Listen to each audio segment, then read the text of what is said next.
Well, hello everyone. I hope everyone is doing well. Today is Saturday, July 11th. It's been a while. I apologize. Just had so many things going on. Basically work-related stuff, and that's been keeping me busy. So I haven't been out here that much, and one of the reasons why I'm not too worried about that is it's been so dry. There really hasn't been too much honey, at least in my area, that I've been able to gather. There's a couple of hives here that they've been putting some honey away, but for the most part, everybody is it's just like from hand to mouth type stuff. There's the mimosa trees are drying up. The yellow thistle, which is right there, is dying off. So there's not too much going on at the moment, but just over the hill right there's a big field of blue curl that's coming up out of the ground. Blue curl's coming up out of the ground everywhere right now, so time will tell and let us know if that's gonna produce a crop or not this year. As most of you know, I usually don't harvest a lot of that. I leave it for the bees. That's their fall food. That's their last chance of the year to gather any nectar. Excuse me. And so obviously I'd like to leave a good chunk of it for them to sit on over winter. Now, what do we got going on here? Well, I've got some holes in my yard, and the reason why I believe there's these holes is, one, they were 2-year-old queens, so this would be their second nectar season, and they're pretty much kind of, slowing down just a tad, even though they're just 2 years old. But I think the mite treatment I used in the spring probably forced them to show their hand. And I'm not going to mention the treatment I used. It's a very popular treatment. I like it. It works very well. But it just, I guess it highlights each queen, and if they are going to start failing, they'll start failing soon after the treatment is done. And I view that as a good thing. I don't want to waste resources and time and effort on putting, let's say, mite treatments on in the fall on queens that are going to die over the winter time, or stop laying or turn into drone layers. That's just a waste of my time and resources. So if this mite treatment can highlight those queens or make them known or speed up their exit, it doesn't bother me. Right now I can make more queens if I want. I do have a problem with blue jays and dragonflies at the moment, so I probably won't be doing that. Although I have a couple of queens or queenless hives that I'm letting make a queen from frames that I gathered off of my Hawaiian queens that I bought in February. And by the way, those things they're awesome. That they produce a ton of brood. They're gentle, and so far so good. The only issue with them right now, as well as everybody else in here except for another bee, which I'll highlight in a minute, they are not gathering honey or nectar because there really isn't that much out there for them. And like I said, it's a matter of hand to mouth feeding right now, so there's no excess coming in, although they are finding it.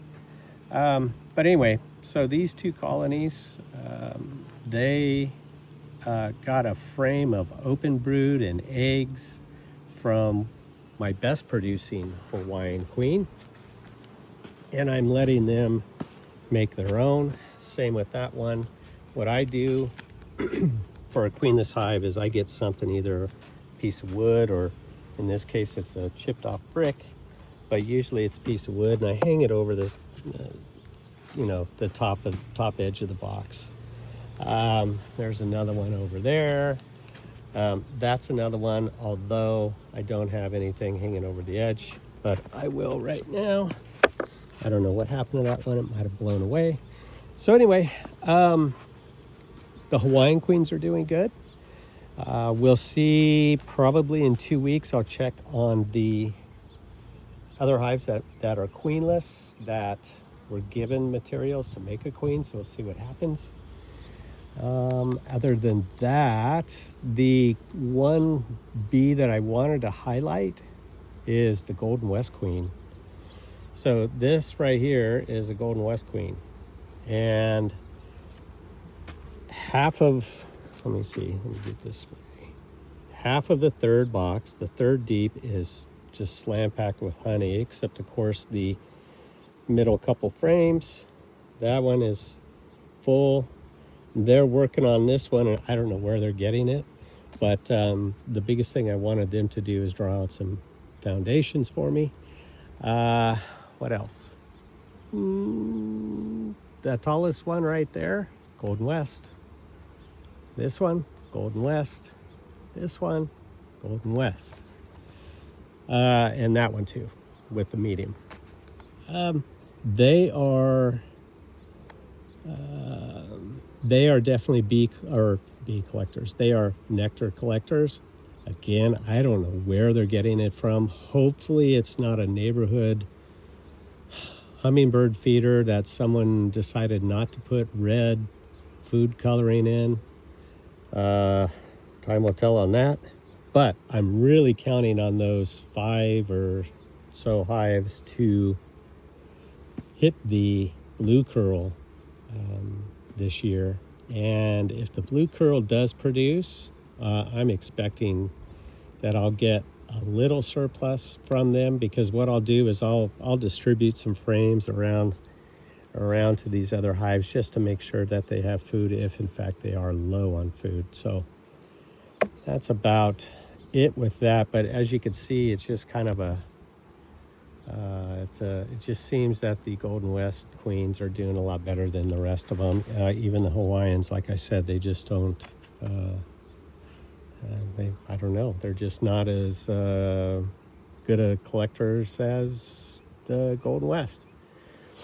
So, anywho, that is that. There was one more thing I was going to mention, and now I can't remember it.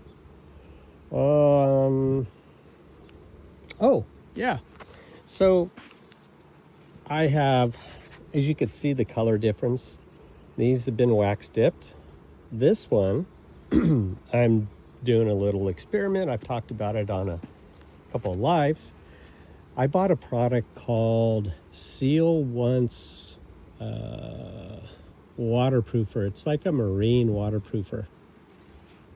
And what I did was I took my my sander, I put 120 grit sandpaper on it, and I just kind of I went with the grain. I just kind of roughed it up to open it a little bit, and then I applied that waterproofer, and I applied 2 coats. So it's pretty simple. You just apply the first coat.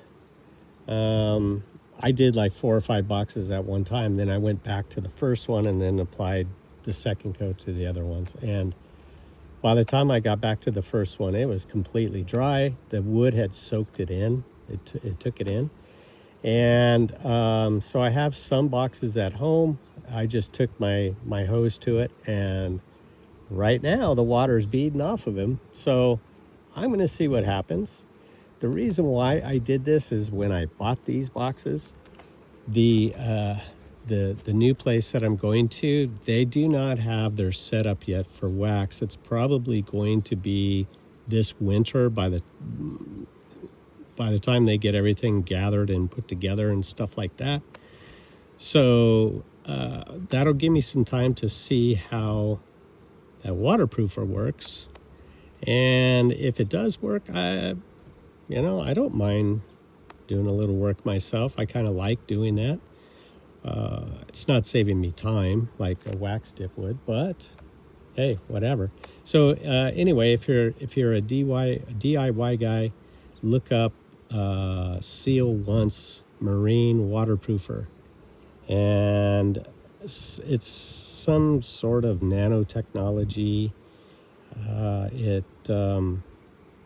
It's, if I remember correctly, it's supposed to be sort of environmental friendly. I don't do the inside of the boxes because I don't want to take a chance on the bees having a reaction to it, but I did the outside, the handles, underneath the handles, all that stuff. I've made sure I got into the cracks where the joints were at, and the end grain on the boxes took it in. So hey, we'll see what happens. I can report back later on that. This year will be a good test for it. By spring, I should know, by coming out here looking around, if it does still repel water after a few months of application. And that is all I have for now. I hope everyone had a great 4th of July last weekend, and I hope everyone's having a great weekend now. And that is it for me today. So everyone have a great weekend. I will talk at you later. Bye-bye.